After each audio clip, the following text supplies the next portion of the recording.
Malar's kitchen பார்க்கும் உங்கள் அனைவருக்கும் என்னுடைய அன்பான வணக்கம். இன்றைக்கி மலர்ஸ் கிச்சனில் நம்ம என்ன பார்க்க போகிறோன்னா ரொம்ப ஈஸியான ரெசிபி தான். முட்டை ஆம்லேட் எப்படி பண்ணலான்னு தான் பார்க்க போகிறோம். முட்டை ஆம்லேட் பண்ணுறதுக்கு இன்றைக்கி 2 முட்டை எடுத்திருக்கேன். அப்புறம் ஒரு சின்ன சைஸ் பெரிய வெங்காயத்தை நல்லா பொடியாக குட்டியாக கட் பண்ணியிருக்கேன். எப்பயுமே ஆம்லேட் பண்ணும்போது வெங்காயத்தை பொடியாக கட் பண்ணால் தான் நல்லாயிருக்கும். அதே மாதிரி ஒரே ஒரு பச்சை மிளகாவை ரொம்ப குட்டியாக கட் பண்ணி வச்சுருக்கேன். அப்புறம் கொஞ்சம் கொத்தமல்லி இலைகள், அவ்வளோதான். இப்போ ஒரு பவுலில் 2 முட்டையும் நம்ம உடச்சி ஊற்றிக்குவோம். இது கூடவே 1/2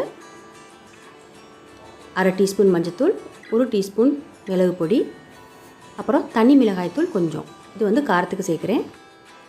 சேர்த்து எல்லாத்தையும் நல்லா மிக்ஸ் பண்ணிக்கணும், நல்லா பீட் பண்ணிக்கணும். அப்போ தான் முட்டை ஆம்லேட் போடும்போது நல்லா ஃப்ளஃபியாக டேஸ்ட்டாக இருக்கும். நான் ஸ்பூனில் தான் இந்த மாதிரி பீட் பண்ணுறேன். நீங்கள் ஃபோர்க் அல்லது விஸ்க் கூட யூஸ் பண்ணிக்கலாம். எல்லாத்தையும் நல்லா கலந்த பின்னாடி கட் பண்ணி வச்சுருக்க பொடியான வெங்காயத்தை இதில் சேர்த்துக்கணும். அப்புறம் பச்சை மிளகாய், மல்லி இலை. இப்போ ஆம்லேட்டுக்கு தேவையான அளவு உப்பையும் சேர்த்து இதை ஒரு தடவை நல்லா மிக்ஸ் பண்ணிக்கலாம். மிக்ஸ் பண்ணிவிட்டு ஸ்டவ் ஆன் பண்ணி தோசைக்கல்லில் நல்லா சூடான பின்னாடி கொஞ்சமாக எண்ணெய் சேர்த்து கலந்து வச்சுருக்க முட்டையை இதில் சேர்த்துக்குவோம்.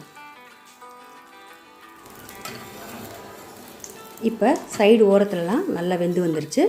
மெதுவாக இதை திருப்பி போட்டுக்கலாம். ஸோ சூப்பரான நல்ல ஃப்ளஃபியான முட்டை ஆம்லேட், ரொம்ப ஈஸியான ரெசிபி தான் ரெடி ஆயிடுச்சு. இந்த வீடியோ உங்களுக்கு பிடிச்சிருந்துச்சுன்னா லைக் பண்ணுங்கள். அப்புறம் மலர்ஸ் கிச்சனுக்கு சப்ஸ்கிரைப் பண்ணுங்கள். மீண்டும் பார்க்கலாம். நன்றி, வணக்கம்.